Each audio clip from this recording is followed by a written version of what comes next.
In a world where hopium and common sense collide, starring the CryptoKeeper and BlockchainCrusader. Welcome to Debate Crypto. Question everything, trust nothing. It's your boy BlockchainCrusader here. What's up, guys? Another episode of Around the Charts on TA Thursday with the one and only Magic Internet Money. What's up, man? How's you doing? Good, man. How are you guys? Good. So tonight the show's all yours, man. Right? We've been talking before the show. Things have been going sideways. August has been feeling like an eternity in this bear market.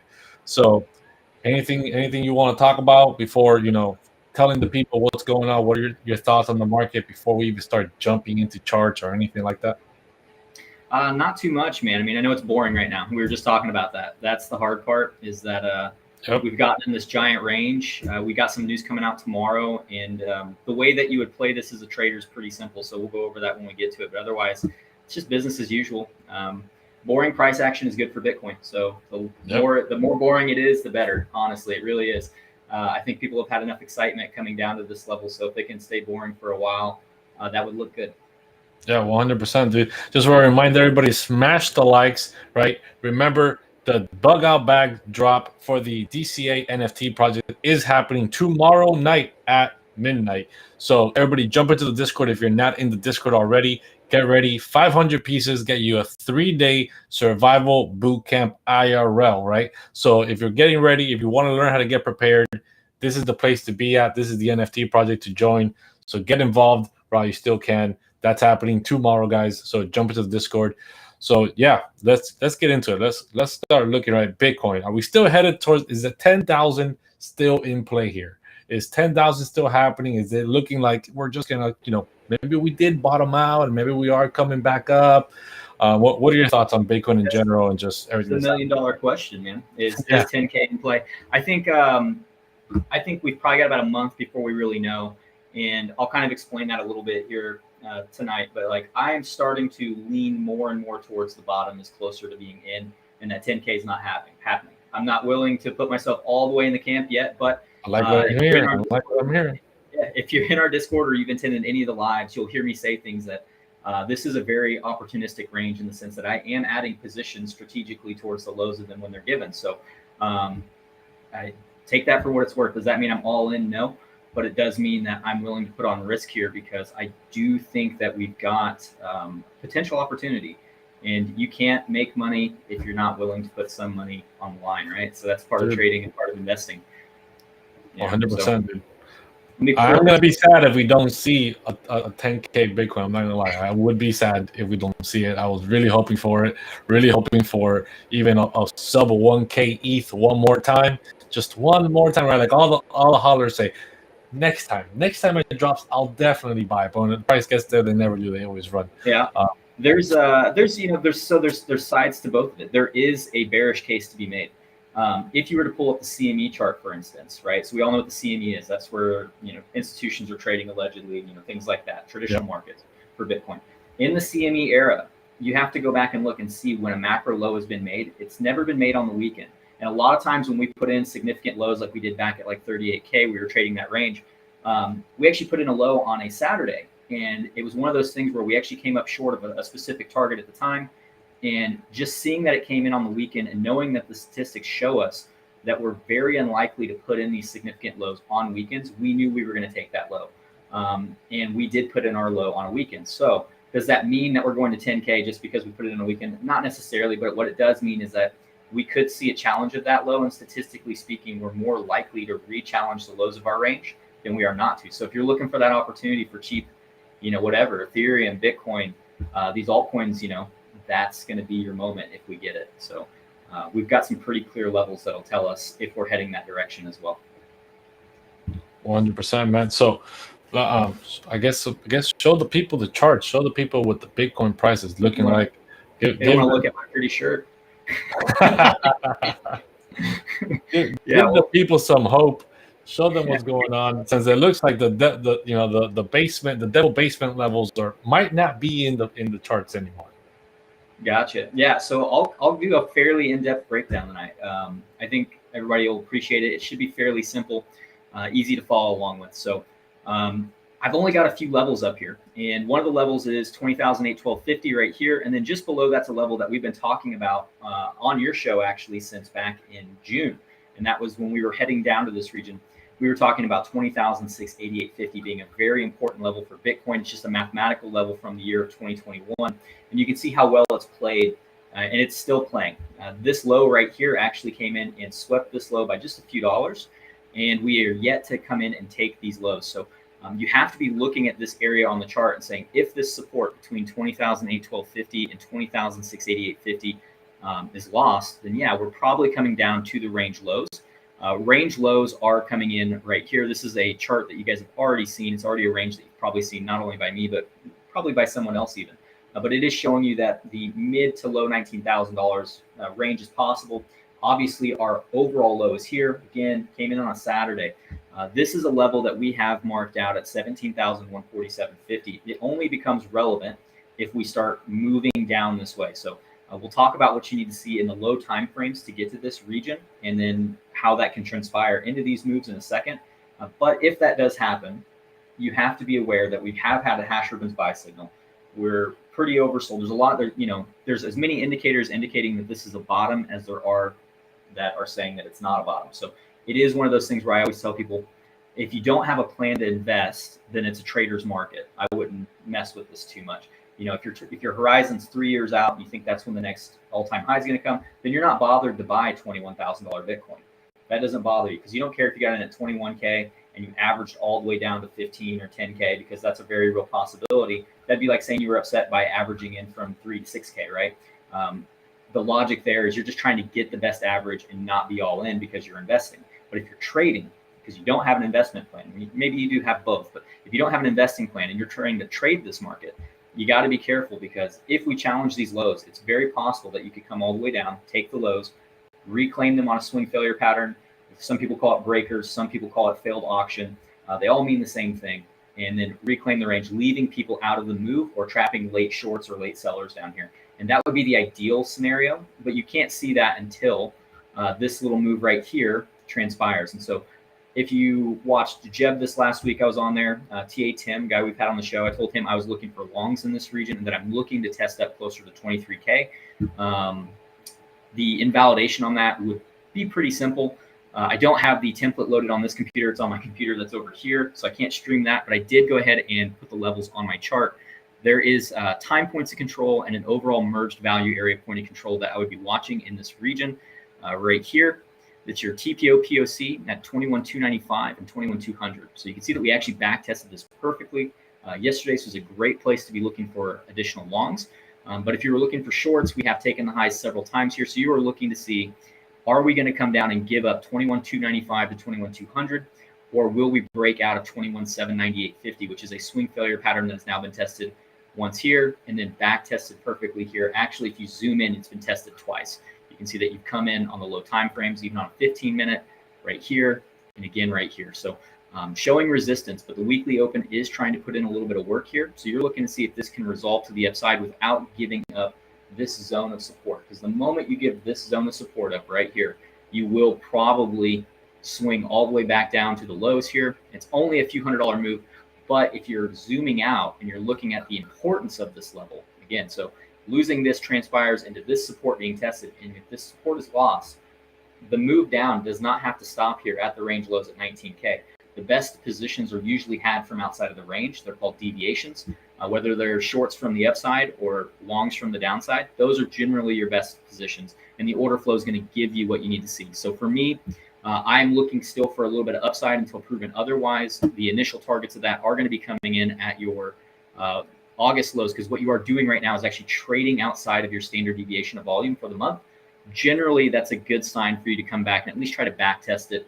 And then for the week here, you've got a really nice set of pivots that are coming in here. So the average of last week's price action is about 22.5, give or take a few dollars, coming in at the value area low of that. So one would have to lean towards that, as long as you're not breaking down, losing these supports, you'd have to be leaning towards a move up There's also a single print, which we've talked about it before, but for anyone that doesn't know what a single print is, it's essentially this low volume area right here. What it shows you is exactly where, in this case, we'll call them buyers, were no longer available to defend the lows here. There was no more support. So once you fall through that area, it is a very fast move down because there is no one there to stop capitulation at that time. And you're basically coming down to find demand again, which you found it at a very familiar area. And these lows right here are being defended by just a few dollars. So if you lose this area, this move can get pretty out of hand. But looking to the upside, you do have it right here. I've got too many folders on here. Where is my NPOCs? There's my single prints. You know what? There it is. Right here. This would be your single print. So if you were to go into ATAS or XO charts and actually pull up the values on it, it's 22,166 to 22,649. That would be the area of interest if this does resolve up. It's only $1,000 move, but again, we've been talking about how we're in a kind of a boring subsection of price, but you want to make sure you're on the right side of moves. And so when you're coming back to support, we're looking for opportunities. There was good opportunity there. You did have a delta switch up, so we could see the entry. And I'm just looking to see if we can't test up into this region. Realistically, though, until you actually break this 24K resistance up here between 24,000 and 24,297.50, you break that, and I would be looking for this to come up and maybe even challenge as high as $28,000 at that time. I think that would be the catalyst, getting above this level, holding it as support. You would then put resistance or pressure, I guess, on your former resistance, which me and Bill Noble talked about this level the first time I was on the show with him. And Bill was talking about the 60-day average of price. So this is the average of price from the prior 60 days at 25,838. And then you had a wick low that was coming in at 25,222, which gave you this resistance. And you can see we've come up and we've tapped it. So if you were to break this level, one would think that you're going to push into this resistance.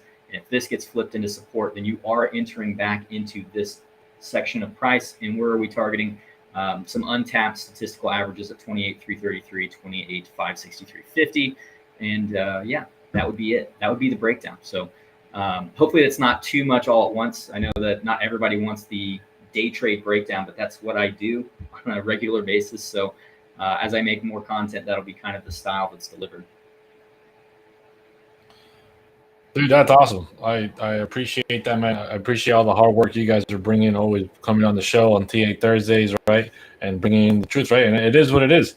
The prices are what they are. The ranges are what they are. And, you know, people just got to make the best of them while they can. And, you know, one of the best ways they can do this is by following you guys on Leading Crypto, right? Joining your Discord. If you guys want to learn more about trading, you guys want to learn more, you know, hands-on and all these different methods that Magic Internet Money, CVO, they're using, guys, their Discord is where to go, right?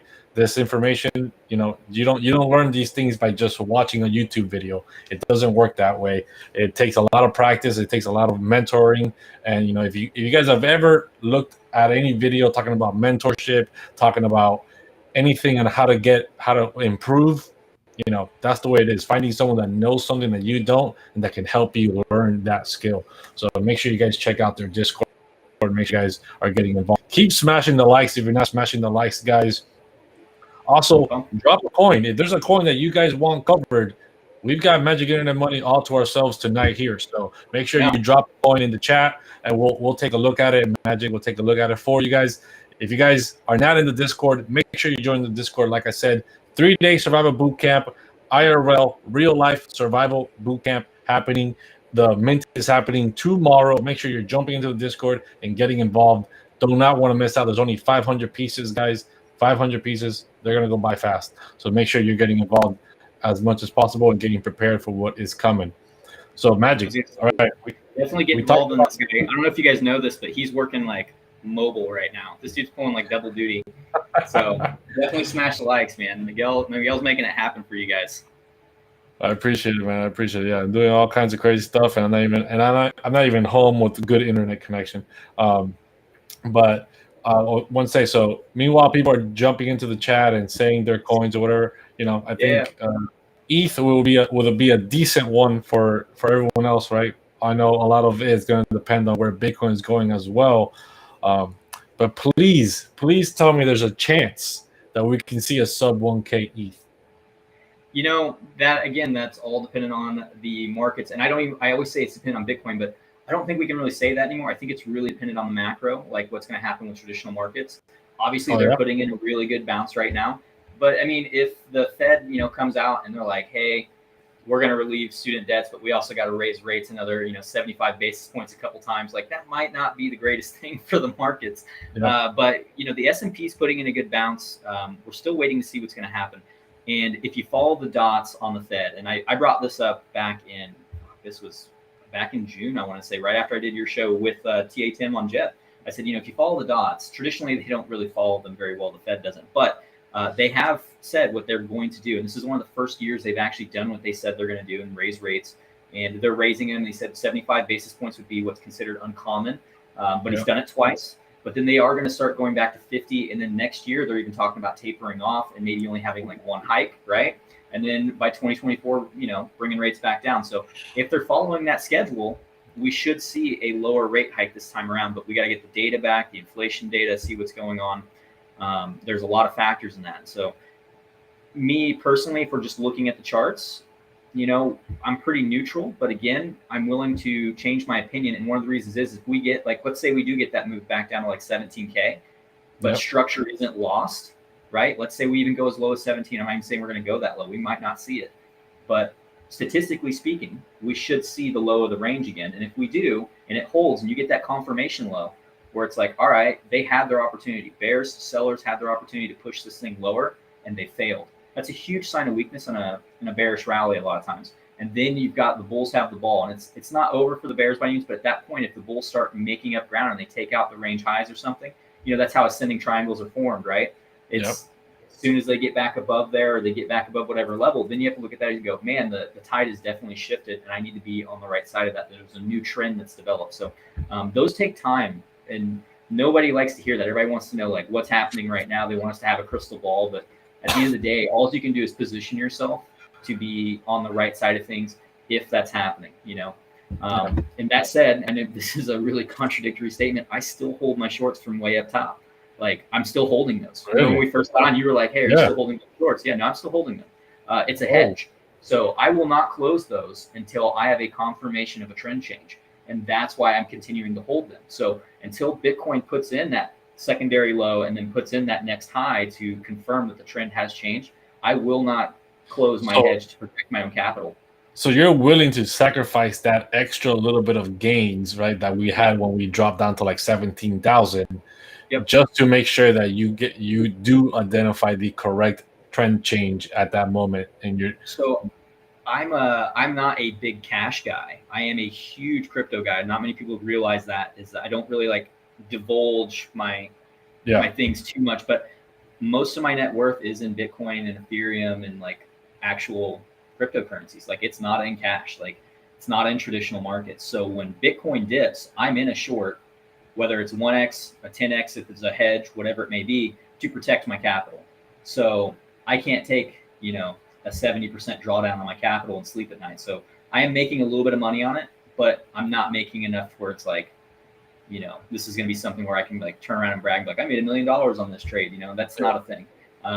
But it is one of those things where I will come out net positive on it. It's just a question of when that's going to happen. And at the same time, I'll be protecting myself from drawdown essentially. And I do have extra reserves. I do make money trading, things like that to add to my Bitcoin stacks, to do things like that in times like this. I'm not completely hung out to dry, but I do have a very large hodl position where I'm like, my goal is to reach 1,000 Bitcoin. Once I'm there, you guys will never hear from me again. You won't have me on shows like this. I'm gone. Like that's my goal. I've said that for 3 years. So anyone's been following me since I've been a creator back in 2019, they know that's the I'm gone. That's the I'm gone number. I'll just be a troll on the internet at that point. I'll be in a shack with solar power. Dude, that's awesome. That's good to have an exit plan. Yeah. Well, I mean, everybody should have a goal. And once you get to those goals, it's like, you have to have another goal, obviously. But for me, it's, I always said I wanted to retire by I'm 40. I got 6 years to do it. I think I can do it. So, yeah, man. Yeah, my goal is 2030. Retire by 2030. That's my goal, man. So some people, Crypto Billy was saying he wants to look at Gala. You have anything on Gala? I actually made some videos on Gala and was calling for the lows. There's this guy or gal, I actually don't know if they're a guy or girl on Twitter that follows me, Stonky Coin, that we traded that a little bit and they shorted that thing into the floor. I'll share my screen here and we'll take a look. Actually, I think it's already there. Yeah, go ahead and switch it over. And sorry, I was charting some funds for the S&P that are leverage-based funds, so I've gotten those started. And let's go to Gala. We might just work this one up by itself. Where's my, there we go.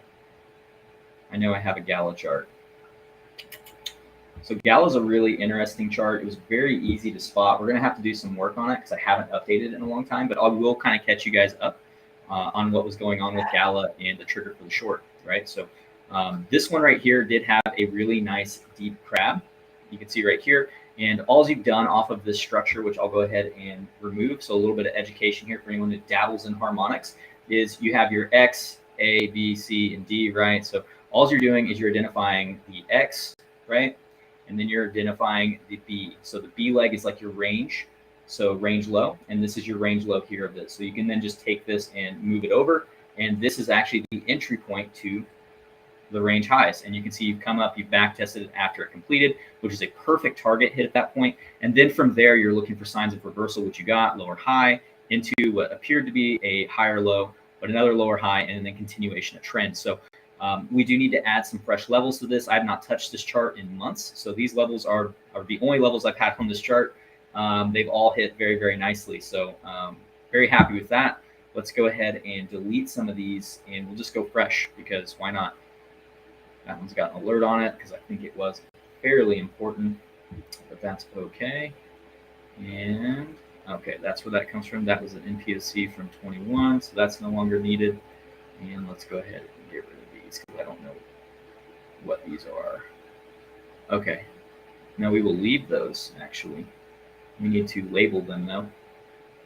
I'm going to leave these because these are actually important, so we'll turn those on. That is a quarter one from 2022 S1, and this is the 12M S1. So we need to see where those other ones are at. They're fairly far away. Wow, you've got a lot of work to do on this one before it's going to be able to do any like all-time highs or anything. Obviously, all altcoins look like that. But yeah, you've reached a point of, if you're just looking at the chart, that if price does not hold these lows, like you're basically going to go all the way back to the all-time low. Not what you want to see, but we'll go ahead and take a peek. We've had quite a bit of price action since we have looked at this. Let's look at the 6-month chart. Awesome. That's probably our quarterly open as well, I bet. Yeah, so quarterly open is going to be really, really, really important right here. So if you're just doing this type of stuff, guys, I always tell people, take your time and be organized. One of the biggest things you can do is put notes on the chart, whatever it is, but label things. I'm a big proponent of labeling things, you know, as we're doing this. So quarter three here at 5.445 cents. Super important level to hang on to. Anything below that on a non-closing basis, and you got to remember these are monthly and 3-month charts, is going to be this level right here at 4.935. So what you really want to see is you've already established a zone of support here. So you are looking at this in terms of Gala saying that this is where I need to hold 4.935 cents to 5.467, kind of an obvious area in my opinion. And let's see if there's any levels we need to mark to the upside. Not necessarily just yet. You do have a very obvious breaker right here at 6.338 cents. We'll get into a little bit of volume here in a second, but we don't necessarily need it just yet. We can do most of this stuff without actually using any indicators. I think that's where most people will fail, is they will fall in love with indicators and think that indicators are the only way, and that is just simply not true. And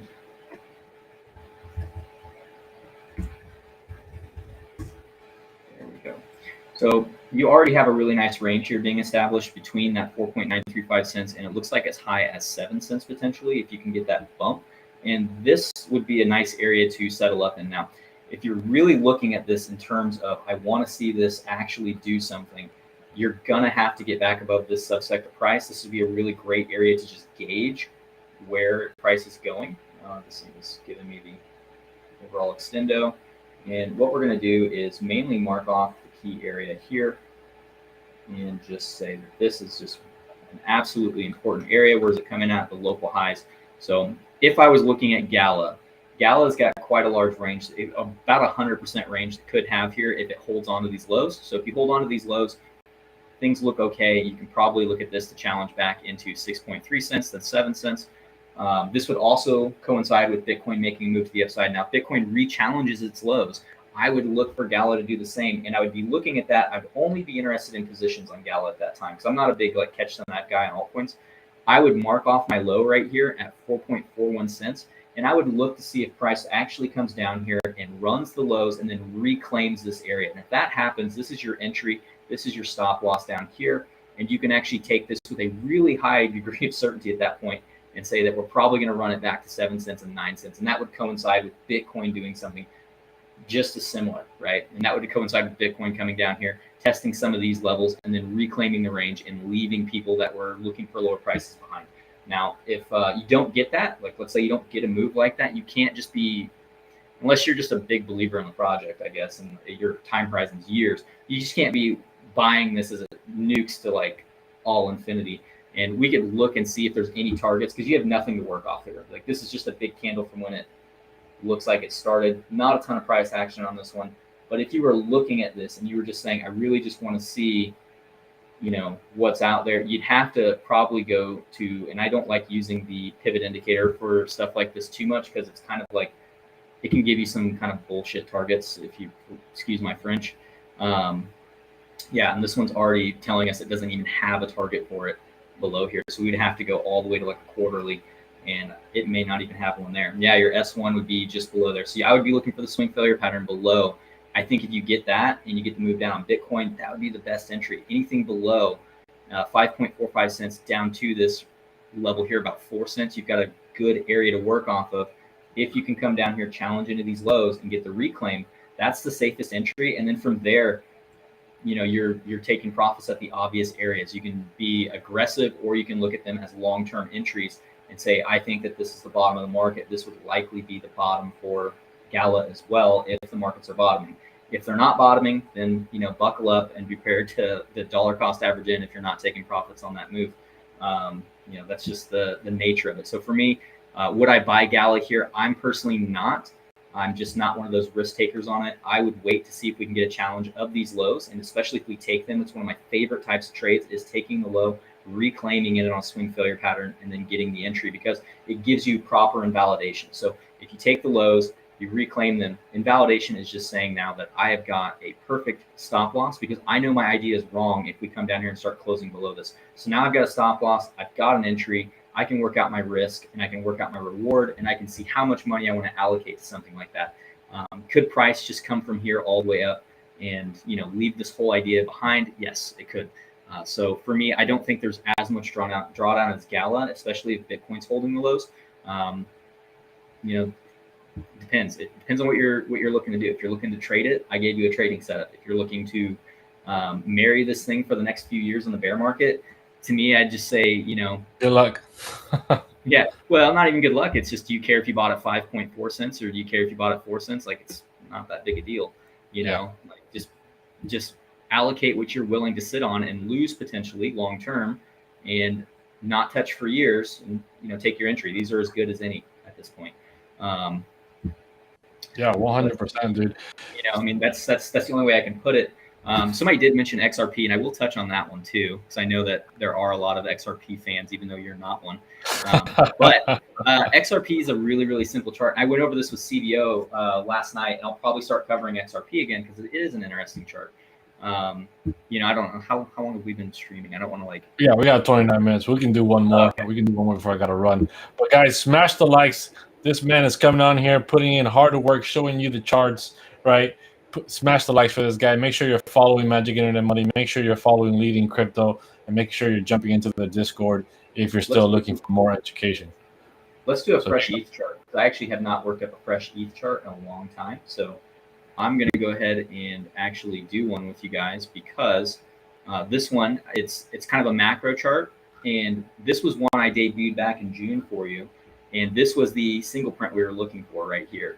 if you recall. So this was a single print that it opens up here. So what that means is, just like we talked about earlier with Bitcoin, where we said there's a capitulation at that point, where this is the last place that sellers were, well, so that's all the way down here, but the last place sellers were defending before this big breakup did take place right here, meaning that it closes here or opens up here. So if you lose this support, you were asking, can I get a sub $1,000 Ethereum? Yeah, you can. And if you lose this support, you know, between 915 and 987 that you wicked into, I mean, you're going $700, maybe lower, like fast as hell. Like that's just the, you know, you can see big move up, big move down. So it's very important that this is the low for Ethereum. And again, if we're leaning towards the low on Bitcoin, until we get signs of it not being the low, like we're breaking down, closing on a confirmation basis below some of these areas, we have to assume that this is a good low for now, until we get continuation of trend. If we put in a higher low here, which is what we need to explore, we could be looking at some good opportunities on Ethereum. So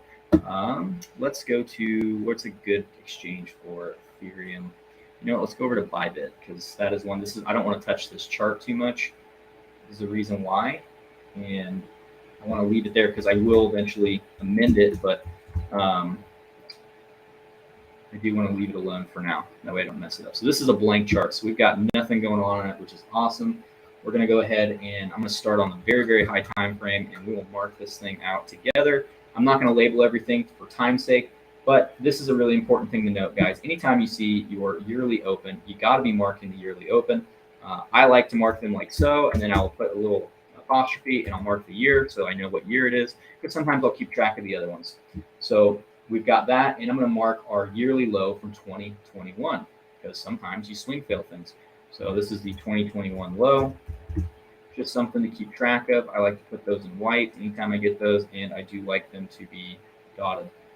So that is what we need off of that. Let's roll through the time frames. We've got a 6 month, perfect. We've got the quarterly coming in, which is also going to be your 6 month open. So we're going to go ahead and skip marking the 6 month or the quarterly open. So again, quarterly open, this is going to be a theme on all the charts that we look at today. Quarterly opens are just going to be absolutely crucial, right?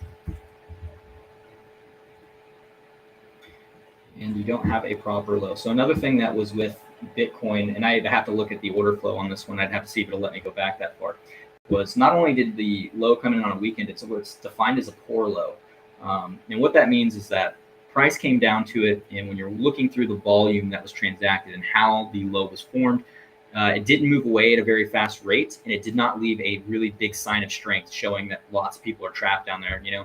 So it doesn't mean that you're going to capitulate below the level. What it does mean, though, is that a re-challenge of the level and a proper low could be put in place, and you can statistically quantify poor lows and proper lows.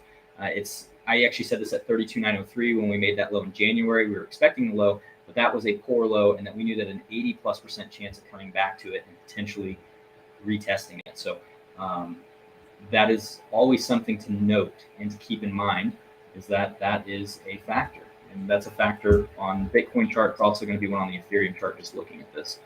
So yeah, you got some really clean levels on Ethereum. I do want to mark them on the chart here, and I'm going to keep a track of this weekly open, because I know people are going to want to know a little bit more about the Ethereum chart than they might want to know about some of the other ones.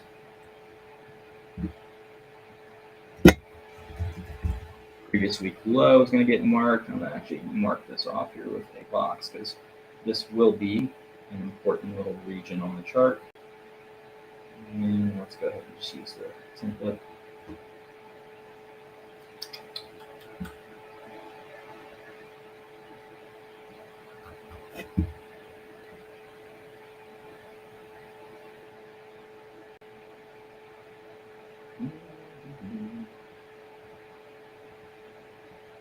Yeah, perfect.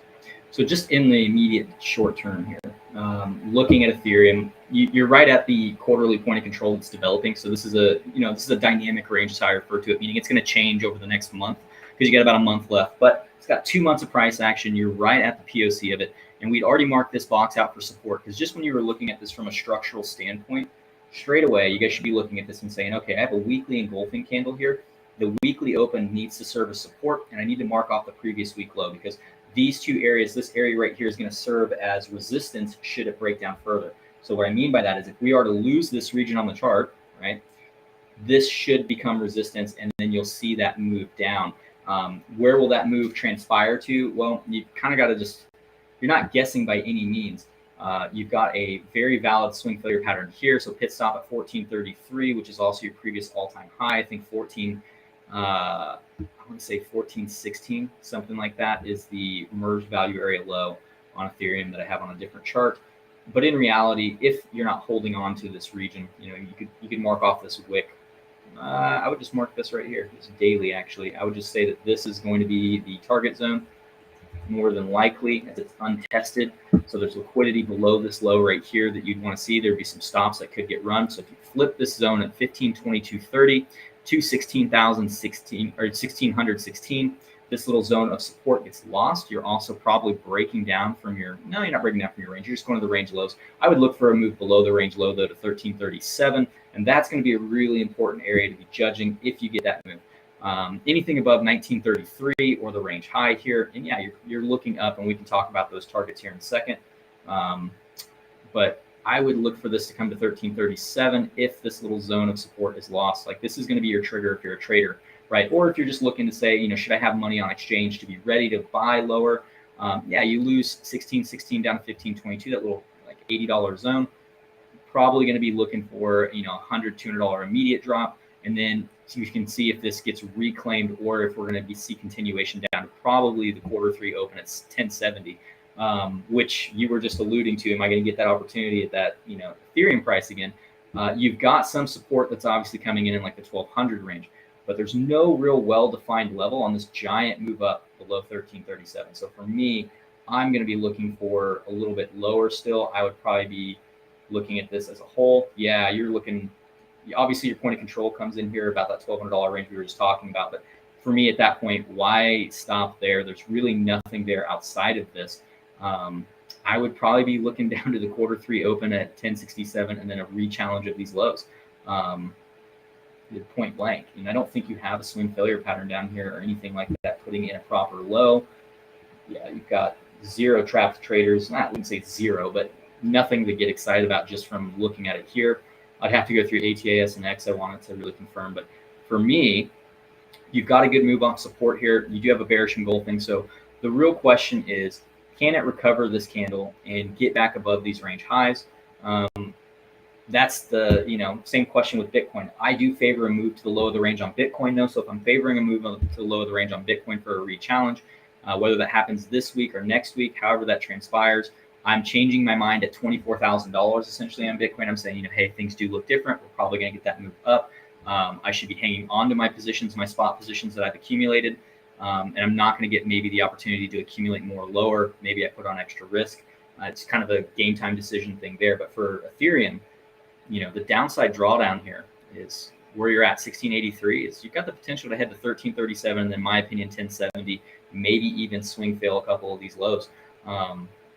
That's assuming Bitcoin re-challenges low. All that hinges on Bitcoin resolving this little range here and what they do with the Fed. So for me, if I'm looking at Bitcoin, I've got to be in Ethereum at the same time. I've got to be watching this and saying, can we get above 21,798.50 on Bitcoin? And if we can we get through this single print that we just had? A lot of times these will fill and they'll be defended, because you got to think, if that's the last capitulation of a buyer that was defending this area, what do you think a seller or a large institution is going to do once price comes back up there? There's going to be people that want to get out of their positions that were holding them because they're like, hey, I've got to get out of this position. I've been holding it underwater. So they're excited to sell. Then you've got people that are going to be defending it because they're defending positions where they have stop losses higher. So they're going to be excited to sell. And then you're just going to have people that see it. There's going to be traders that see it as well. Other people jumping onto the sell wagon when it gets up there saying, okay, the order flow is showing sells. I see them coming in the market. I should jump in on this trade as well. So you have three confluences at that point why you get reactions off of moves like this. And you would say the same thing for ETH here.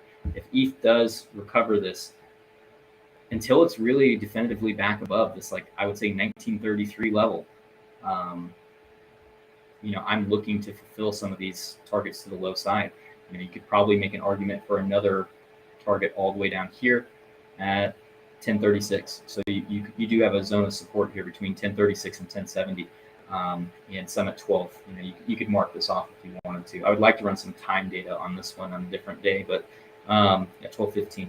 So for me, pretty neutral on this one. I'm not in the mood to be buying this. I am one of those people that I will not be putting my money on the line unless it's exactly what I want, because I believe in infinite opportunities. I'm more of an opportunist in that regard.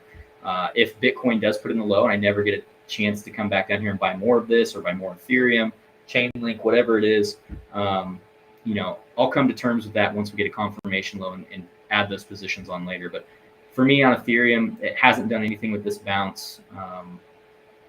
I'm not too overly excited about it. Just looking at the chart, to me, it looks like I would want to head lower. So I'm going to be watching the weekly open at 16.16 and previous week low at 15.22. And that will serve as a pretty good area to gauge whether or not we're going to get the opportunity at 1300, 12.15, et cetera, et cetera. I think we'll know more this next week, obviously. Obviously, there's a meeting tomorrow, I think, with the Fed. And then everyone's kind of watching September because traditionally September is pretty bearish for the stock market. So if that is the case again, I would expect to see a run to the lows again. So yeah. But hey, we just talked about that, getting another opportunity here. And the problem with that is when you come back to these lows, and this is a really great example right here, because you were just getting into TikTok stuff back in this, and I had been trading this, and this was a good confirmation low right here. So this is the definition of a confirmation low without taking it. I got my entry on this wick. It was on my Twitter. I think I retweeted it a couple different times. My goal was to take this low here at 28,000 and some change. I think it was 28,000. Yeah, 829.50. We took it by like $50. This was where my buy order was based on a harmonic. And we took this low, we established a good low, but the amount of fear that got put in on this move, and this is a really textbook harmonic too for anyone that, I don't know if you guys care about these, but this is what's called a bullish bat. And you had it coming into the range lows. Everyone got bearish. That fear gets cultivated. We're going to 20K. We're going to 10K. There were really big creators that missed this, and they missed it hard. So it is one of those things where this is how lows get put in. This is where people are looking at things and they're saying, oh man. And even if you missed the low here, you had the opportunity once you reclaimed the range, as we've talked about several times. 32,903 was the level. You get back above that, that's actually your low from over here. So let's say that you have this low here. Let's extend it to the left if possible. I don't think it's going to let me. I'll just do this. Extend this to the left. There's your point of control of the range, right? So when we fell, where did we fall back to? Really, really familiar area. So this was your trigger for both upside. It was your trigger for support. And even if you bought in here at $32,000, you were very happy with the move. And that's what I'd want to see out of Bitcoin. I'd like to see us come back, cultivate some fear, get that drawdown, put in a decent low, trap some traders, because this had a ton of trap traders. You had CBD bullish divergences everywhere. For anyone that doesn't know, that's cumulative volume delta. It's just measuring the buys and longs on the market. So it's telling you who's winning essentially, but it also showed us that we had clear absorption and limit orders. So you could see the actual institutions buying this. And those are already market executed orders. This is not something where you're looking at a heat map, because heat maps in a market like crypto to me are somewhat unreliable. That's why we don't use them.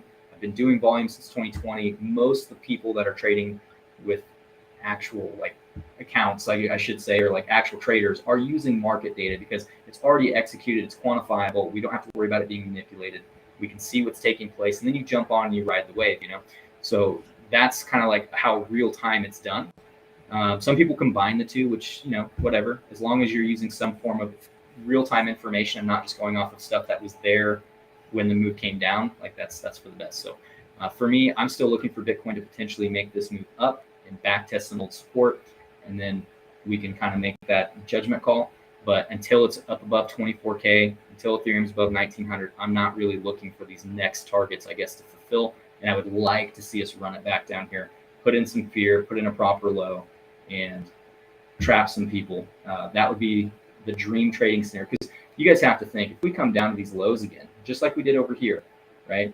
We don't have to do it exactly the same. It doesn't have to look like this. But if you come back down to this region and spend some time down here, see how we're below the range? We're really below 32K for a while, days. People get very scared. The people get louder and louder. And then if you get that failure to make new market structure lows like you did here, just like we talked about it, even if we went all the way to 17K, if you failed to make new market structure lows and capitalize on that, that's a sign of weakness in the trend. You have to look at it that way. So do we know what's going to happen? This is all pure speculation. It's all just us talking.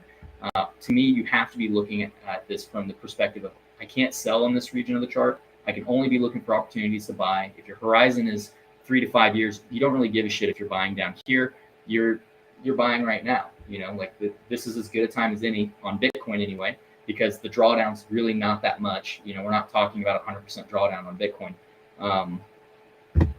Yeah, that's all I'll say about it. That's my opinion. Not financial advice, guys, by any means, but that's. Yeah, I mean, it's great. That's great, right? I mean, it's a dicey time, right? And it's gonna be that. It's about confusion, right? What makes more sense to confuse people the most? That's most likely the pattern to go. And it's sometimes the things we don't see. So, I mean, I love the TA you guys are doing. I love everything you guys are going.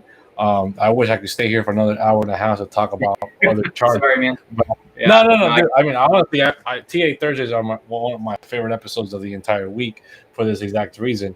But I got NFT stuff going on. My baby's crying. I'm not home. Oh, dude, I totally get it, man.